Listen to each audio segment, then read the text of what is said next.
What's the meaning of annalist?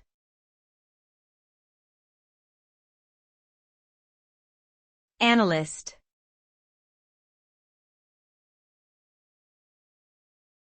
Annalist.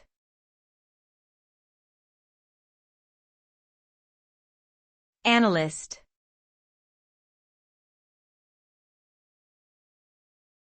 Annalist.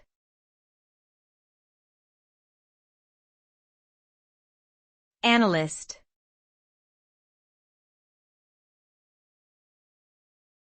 An annalist is someone who writes history or chronicles events in a systematic, year-by-year format. The term is often used to describe the medieval chroniclers who recorded events in religious communities such as monasteries. These chronicles were important sources of information for later historians, as they provided valuable insights into the social, political, and cultural aspects of their time period.